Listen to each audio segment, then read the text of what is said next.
नमस्कार सांग मैंने आपण मैंने देखिपुंट Tech BM Odisha YouTube channel सांग मैंने आज आपण मान विषय मु एक गभीर विषय डिस्कस करने चाहे। यूट्यूब खोली कि यूट्यूब रे काम कर यूट्यूब रे कंटेंट अपलोड कर जदि अपलोड कर यूट्यूब खोली जदि यूट्यूब रे काम कर आपणकर व्यूज केते पाउछंती प्रतिदिन आपणकर चैनल रे 10 एभव टू 10,000 व्यूज रोचे कि 10,000 पर व्यूज रोचे कि रहू नथिबो कहीं ना प्राय लोकों को यूट्यूब रे सीओ केमिति एडजस्ट करा जाए तार शिक्षा टिके अभाव बुझेबा को चाहे आपण मान को कहबा को चाहे गोटाई विषय ताहा होछि यूट्यूब रे हमें वीडियो अपलोड करबा कौ तरीका रे अपलोड कले वीडियोटी भाइराल हम जद्यपि कौ तरीका जदि आम नेबा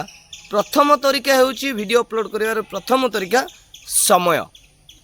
केउ समय रे आम वीडियोटी अपलोड करबा आ जहाँ माध्यम रे आम वीडियोटी को आम भाइराल करि परिबा। आज से भाइराल रो तरीका मु आपण मान को शिखेबी जोटा मु निजे करिछि आ मु निजे से भाइराल रो सफलता पाइछि।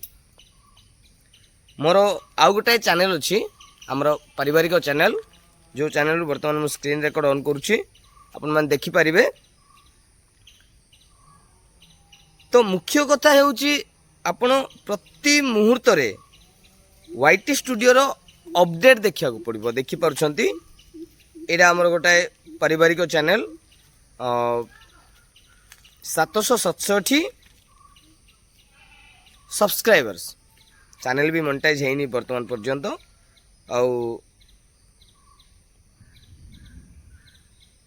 आमर एनालिटिक्स देखुंट 49,500 व्यूज जाइए व्यूज देखा सर्च व्यूज कौन ना 28 दिन भितर आईटा हूँ आमर टॉप कंटेंट यही सप्ताह देखु 7,500 5,200 4,300 2,200 वर्तमान जो 24 घंटार वीडियो 24 घंटा भितर 1500 1300 1200 1200 1100 जदि भी आपनकर 800 भितर सब्सक्राइब रोचे क्या धरतु 500 भितर सब्सक्राइबर्स जदि रोचे मिनिमम पर वीडियो 600 रु 700 रु 800 व्यूज आसवा दरकार ताहेले आपण माने जानतु आ भावन्तु जे आपनकर चैनल ग्रो होउची जदि ग्रोथ होउची ताहेले पर वीडियो रे 500 भितर जदि सब्सक्राइबर्स अछि अति कम से व्यूज 700 रु 800 व्यूज बाध्य आसीबो। तो प्रथम कथा मूल कारण आपण वाईटी स्टूडियो आपनकर वाईटी स्टूडियो रे आपनकर ऑडियंस को देखि परिबे एटा गोटे महान सुविधा अछि आपनकर ऑडियंस को देखिए कौन ना देखुंत ये ऑडियंस को गली मु when your viewers are on YouTube your local time YouTube आमको समय दौची जे प्रकृत रे तमर व्यूअर्स तमर सब्सक्राइबर्स को टाइम रे तम वीडियो वाच करुछंती।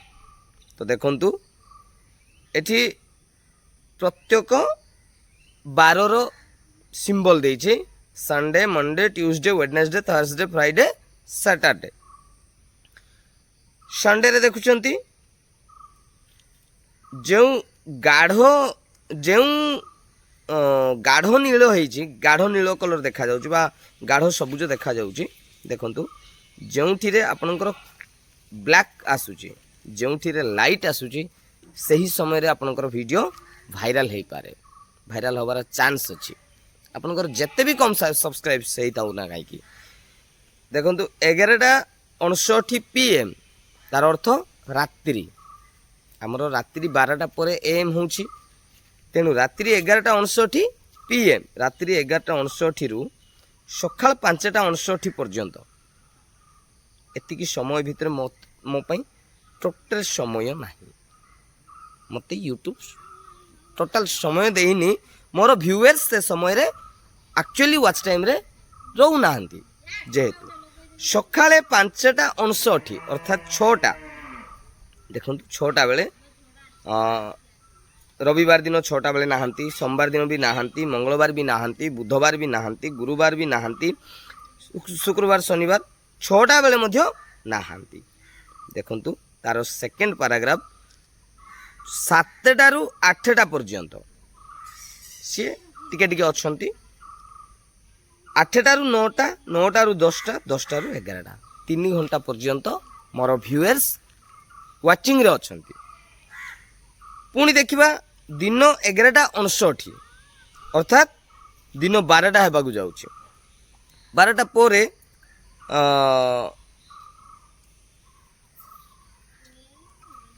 ଦେଖନ୍ତୁ ହଁ 12ଟା ପରେ ମୋର ଭ୍ୟୁଅର୍ସ ଅଛନ୍ତି। ଏଇଟା ଘଣ୍ଟେ ରବିବାର ଦିନ ଘଣ୍ଟେ ବେଳେ ସମୟ ଦେଇଛି, ସୋମବାର ଦିନ ସମୟ ନାହିଁ, ତାର ମଙ୍ଗଳବାର ଅଛି, ବୁଧବାର ନାହିଁ, ଗୁରୁବାର ନାହିଁ, ଶୁକ୍ରବାର ଶନିବାର ଅଛି। ଠିକ୍ ସେମିତି ସବୁଠାରୁ ପରଫେକ୍ଟ ସମୟ ହେଉଛି ଭିଡ଼ିଓ ବନେଇବାର ବା ଭିଡ଼ିଓ ଅପଲୋଡ଼ କରିବାର ସମୟ ହେଉଛି ଇଭିନିଂ ଟାଇମ୍, ସନ୍ଧ୍ୟା ଟାଇମ୍। ସନ୍ଧ୍ୟା ସମୟରେ କାମ କରନ୍ତୁ, ଫ୍ରେଶ୍ ରହିବ, ଭିଡ଼ିଓ ଭଲ ଚାଲିବ, ଭଲ ଭାଇରାଲ୍ ହେବ, ଭଲ ସବସ୍କ୍ରାଇବ୍ ମିଳିବ, ଭଲ ସପୋର୍ଟ ମିଳିବ। ଆଉ ସେଇ ସମୟଟା ଦେଖନ୍ତୁ ଆଜି ହେଉଛି ଶନିବାର, ଆଜି ଆମର ସମୟ ହେଉଛି 5:59 ମାନେ 6ଟାରୁ 7ଟା ସମୟ ନାହିଁ ଆମର, 7ଟାରୁ 8ଟା, 8ଟାରୁ 9ଟା 2 ଘଣ୍ଟା ଭିତରେ ଆପଣଙ୍କର ଭିଡ଼ିଓ ମିଲିୟନ ଉପରେ ଭ୍ୟୁଜ୍ ଉଡ଼େଇଦେବ। ତେଣୁ ଏହି ପ୍ରକାରେ ଏଇ YT ଷ୍ଟୁଡ଼ିଓ ପ୍ରକାରେ ଯଦି ଆପଣ କାମ କରୁଛନ୍ତି ତାହେଲେ ଫ୍ରେଶ୍ ଭ୍ୟୁଜ୍ ନେବେ, ଫ୍ରେଶ୍ ୟୁଟ୍ୟୁବ୍ ଆପଣ ଚଲେଇ ପାରିବେ, ଫ୍ରେଶ୍ ୟୁଟ୍ୟୁବର୍ସ ବନିବାରେ ସହାୟତା ପାଇବେ, ତ କୌଣସି ଭୟ ରହିବ ନାହିଁ। ଆଉ ମୁଖ୍ୟ କଥା ହେଲା ଆପଣଙ୍କର ପ୍ରଥମ ଜିନିଷ ହେଉଛି ୟୁଟ୍ୟୁବ୍ରୁ ଭରସା ତୁଟିବ ନାହିଁ। ଭିଡ଼ିଓ ଅପଲୋଡ଼ କରୁଛନ୍ତି, ବୁଝୁଛି ଆଜି ଅପଲୋଡ଼ କଲେ 10ରୁ 20 ଭ୍ୟୁଜ୍ ଯାଇ ରହିଗଲା, ମନ କଷ୍ଟ ହେଇଯିବ, ମନ ଖରାପ ହେଇଯିବ, ଏ ଭିଡ଼ିଓ ଚାଲୁନି, କ'ଣ ବନେଇବା, ସବସ୍କ୍ରାଇବ୍ ଗୋଟେ ବଢ଼ୁନାହାନ୍ତି। ବଢ଼ିବେ, ଆଜି କରନ୍ତୁ, କାଲି କରନ୍ତୁ, ପହରଦିନ କରନ୍ତୁ, ତାହିଁ ପରଦିନ କରନ୍ତୁ, ଗୋଟା ଦିନ କରିବେ, 2 ଦିନ କରିବେ, 10 ଦିନ ବେଳେ ଅଟୋମେଟିକ୍ ଭ୍ୟୁଜ୍ ଚାଲିବ। ଭିଡ଼ିଓଟି ଯଦି ଭଲ ଲାଗିଛି ଲାଇକ୍ କରନ୍ତୁ, ସେୟାର କରନ୍ତୁ, କମେଣ୍ଟ କରନ୍ତୁ, ସବସ୍କ୍ରାଇବ୍ କରନ୍ତୁ ଚ୍ୟାନେଲକୁ ଏବଂ ଢେର ସାରା ଭଲ ପାଇବା ଦିଅନ୍ତୁ।